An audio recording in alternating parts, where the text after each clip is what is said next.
seat to carry tall cargo.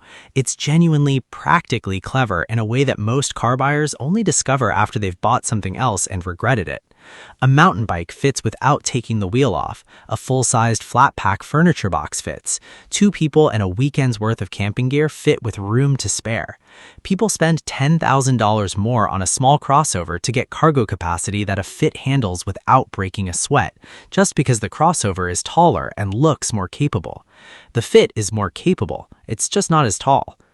Now, and this is important, skip the 2015. The first year of this generation had the highest complaint count in the Fit's history, with electrical system glitches and a starter that failed around 46,000 miles, being the main issues. Honda addressed these, and the 2016, 2017, 2018, and 2019 are dramatically cleaner. The 2017 is the standout, top reliability scores from both J.D. Power and Consumer Reports. And the later years added Honda Sensing, the safety suite with automatic emergency braking and lane departure warning as standard equipment. The 2019 Fit earned a 5 out of 5 reliability rating from Consumer Reports. A 5. That's not common. What to pay? $14,000 to $20,000 for a clean 2017 to 2019 with under 70,000 miles. Get the EX trim if you can. It adds Honda Sensing, a sunroof, and a better infotainment system.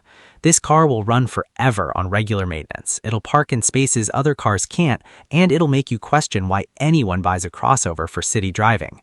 The only real complaint owners have is the seats aren't the most comfortable for long highway drives. Noted. Buy a lumbar cushion. You'll save $10,000 compared to the next car up. Number 3. The Mazda 3, 2014 to 2018.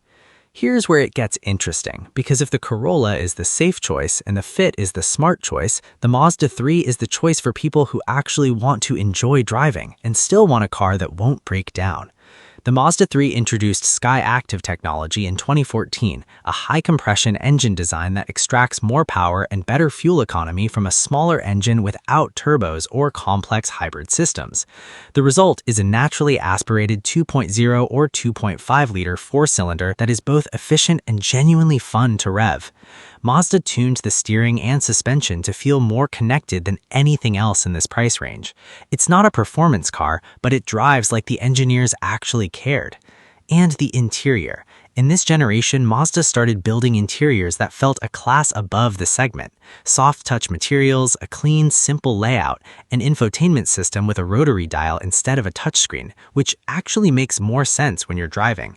People who cross-shop the Mazda 3 against the Corolla and Civic almost always comment that the Mazda interior feels more premium, and they're right.